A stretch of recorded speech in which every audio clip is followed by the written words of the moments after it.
What is going on, everybody? It is Alex coming back at you with another video. And today, oh yeah, it is going to be the Saints 2023 deep dive. If you guys are new, feel free to stick around, like, comment, subscribe. You guys know how to use YouTube at this point. If you guys are new to the series, I'm going to be going through the depth chart as well as going into a records prediction. So let's have some fun.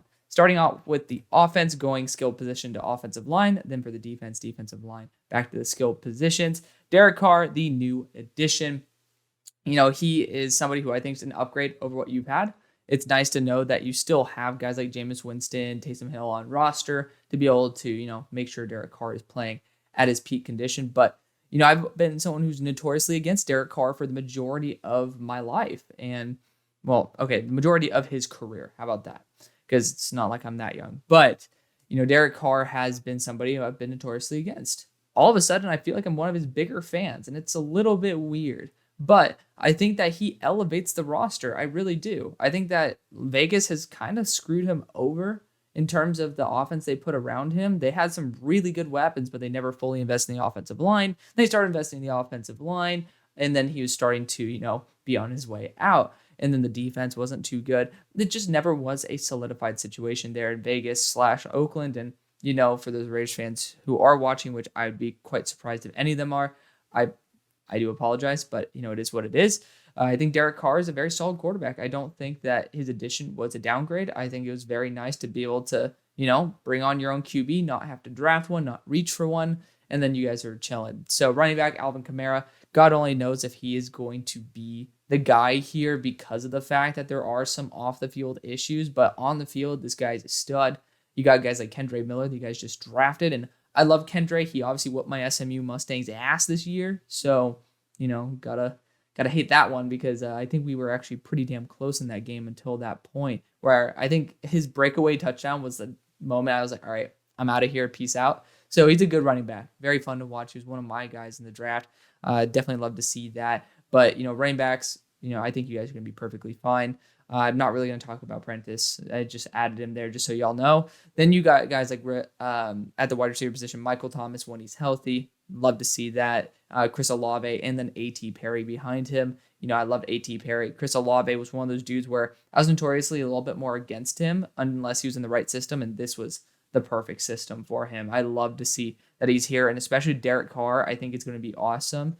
Again, pre-draft grades mean absolutely nothing because it all depends on how the player acts as part of a team. It's all about the system. You'll see great players be put in a shit system and they don't play well. That's just the truth. And then you'll see guys who are not as great end up performing really well in a system that complements their strengths and kind of hides their weaknesses. And I think this system does a little bit more for Chris Olave of just being that perfect fit. And I don't think he has that many weaknesses for sure, but I think that the role itself was just built perfectly for him. And that's why he's been so dominant. It's why he's an amazing receiver on this team. But again, you have some other guys there like A.T. Perry, especially if Michael Thomas gets hurt. I would love to see him be put at that position. This is based off of our lads. So if there is a position switch up, I do apologize. I'm just trying to pair what they have because nothing's solidified yet. So I'm just going to go off of what they know, and they follow beat writers and all that. So, Shaheed is also a really fun player to watch. I like him quite a bit. One of those guys who not a ton of people know, but the people who know about the Saints definitely love Raheem Shaheed. So big fan of that. Trevor Penning is a guy who I'm not a huge fan of. Never was. I didn't like him in the draft process. Don't like him now. He hasn't, his first preseason snap, if I'm not mistaken, was just an absolute travesty. But I think that he is somebody who has a ton of potential, and his team definitely took him as a longer-term project, not a short-term gap fill. So hopefully he does step up, and I love being proven wrong when it comes to these players because of the fact that good football is more entertaining than being right.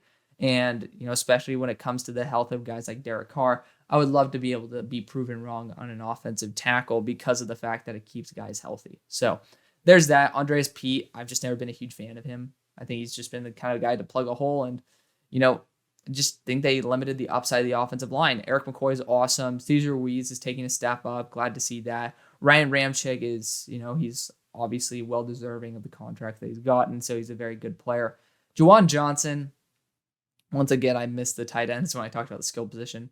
Juwan Johnson's not necessarily someone who is my like guy to go crazy over. Sure, I'm connected with him on LinkedIn, but whoop-de-doo.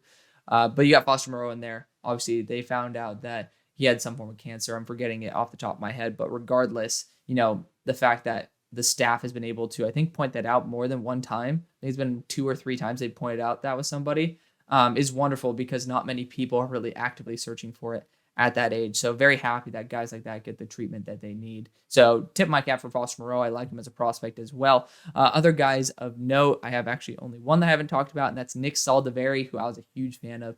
Out of ODU, he was a Senior Bowl guy. I thought that he had some very impressive reps there at the Senior Bowl. Love to see him being able to back up Cesar Ruiz and Andres Pete there and seeing if he could make something for himself. Very fun player to watch, but I do think A.T. Perry steps up. There's not many rookies that could be stepping into that Rookie of the Year category, so it's either A.T. Perry or Kendre Miller. I think Kendre could step up and be the sleeper of the year, but I also think Trevor Penning can step up. So overall, B+. I think this offense doesn't have very many weak points, but it's nothing super stellar, but still a very good team.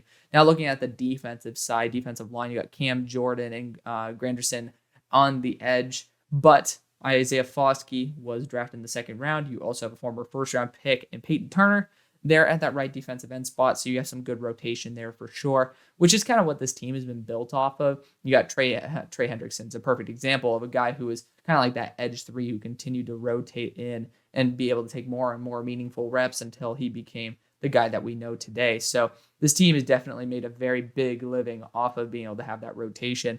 Defensive interior, they lost, I believe, 3 in the offseason, picked up Nathan Shepard and Kalen Saunders, but then Brian Breezy in the 1st. I think that defensive interior still is a big weakness for them. When Brian Breezy gets the ball rolling, which injuries and off-the-field issues have kind of kept him off the field, I think that he'll be great. And I'm not saying off-field issues like he has a personality concern. That's not what I'm talking about. He lost his sister, and I think he had some type of kidney disease. I'm forgetting it off the top of my head, but he had some stuff that just didn't really allow him to get those meaningful reps, which is why he was there, because 300 pounds, crazy length, and pretty damn good athleticism overall creates a very solid prospect. And I think he was a number 1 guy coming out of high school. So you have a good prospect there. Linebacker-wise, Zach Bond is somebody who has very, very, very limited reps and hasn't really been spectacular in those reps, unfortunately. But at a Sam linebacker spot, I do think that's a major weakness. Luckily, he has Demario Davis and Pete Werner, who I both love, and that should be able to mitigate that type of weakness. But I wouldn't be too surprised to see more runs go to Zach Bond's side, hoping that Demario Davis is kind of going to more trust Zach Bond to take the spear on that one, the tip of the spear. Safety-wise, Tyrann Mathieu, Marcus May, they are both incredible safeties. May, obviously, a free agent acquisition from the Jets over a year ago. Then you got Bradley Roby in there, who he had his worst season last year. Hopefully, he's going to step back up because, he's been a solid dude. He's been a floater, but he's been pretty damn solid. Then you got Paulson Adebo, Marshawn Lattimore there with Alontae Taylor backing up Paulson. You have some good corners there for sure. Other guys of note, Lonnie Johnson as well. So you have some really solid players on your roster, no doubt about it. And again, B+, I don't hand those out anymore. I've been getting into the teams that are not really the creme de la creme. I had the Eagles get their A's and A-. B+ are very hard to come by now. So glad to see that, your team definitely on paper looks very good, and it has been for a long time. I'm hoping that Tyrann Mathieu steps up and is back to that super elite safety that we've known. Hard to think it will happen because he is getting older, but maybe just a little bit more gas in the tank is what you need to get the most out of these players, and I think that could happen this year for sure. Let's go into the schedule. Yeah, that's right. You guys are going from 3rd in the division to 3rd in the conference. I do not like the NFC this year. So I think that week 1 losing to Tennessee, you guys are going to be getting some rust off, getting some. You're still going to get used to the team overall. It's a new regime there with the new quarterback. Not new regime, but a new quarterback in the system. You got Carolina as well. Carolina's a damn good team. They're a damn good team. I love Carolina. I think they actually, well, I'm not going to spoil it. That video is probably going tomorrow or the next day. But then you got Green Bay. Going to these spots, it's just different when you play in a dome versus when you play out in the elements. In Carolina in the heat versus in Green Bay, also in that humidity is ridiculous. Tampa Bay, I think, again, you're at home. You're a much better team. New England, again, I think you're a much better team. That's the last division I'm going to do. Unfortunately, that means none of the records are going to be new, but we'll see if all of this adds up in the end. Houston, again, you're still going to be early on. I think Houston's a fun team, and you got to toss in a curveball here and there. Again, y'all are literally third in the conference, even with some of these losses. Jacksonville, it's a tough game. You guys could easily lose that one. Indianapolis, you're going to Indy. They're a pretty stacked team. I just did the video, well, for me 20 minutes ago, but for you yesterday, so you guys can check that one out. Chicago, that's a game that Chicago could end up winning if they do take advantage of Zach Bond, but I do think having two elite linebackers could certainly contain, especially with good edge rushers, be able to contain Justin Fields and make it a little bit more difficult for him to break out. And you have some really good corners there too. At Minnesota, it's starting to get brutal in terms of the weather, and they do have a pretty damn solid team. Then after the bye week, you go to Atlanta. That's a game that is kind of a toss-up. Atlanta does have a good team. Again, we'll talk about them this week. Detroit, just one of those teams that, I'm a bit salty about. I've been on record as saying that if they hit the draft right, could win the Super Bowl. I love Jahmyr Gibbs. That was actually not the pick that bummed me out like everybody else. It was just much more the overall draft not addressing the bigger needs. And I think that a team like the Saints, who have been more so addressing those bigger needs with some pretty good value, is going to be a team I'm going to lean towards in that spot. Then we have Carolina again at home. So, you split the games right there. New York. New York's a tough team, but you do have them at home. So I'm going to probably lean advantage to you guys. Then you're going to Los Angeles.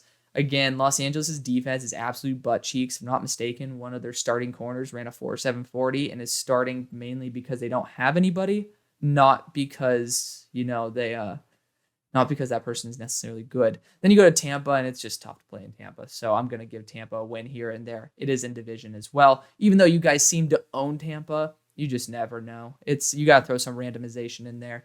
And then you got Atlanta again. So you finish off 10-7. You end up third in the conference, first in your division after being 12th in the conference. So kind of going from zero to hero right here, but it's not very difficult in a division that lost Tom Brady, that has lost Matt Ryan in recent years. And, to be fair, it's actually getting better now on the other two teams in Atlanta as well as Carolina, but you did lose the juggernaut of the division, and I think that you guys can definitely take advantage of that, and a lot of the good quarterbacks leaving could certainly open up some doors for you. So that's going to be the video. Thank you guys so much for watching. See you guys on the far side.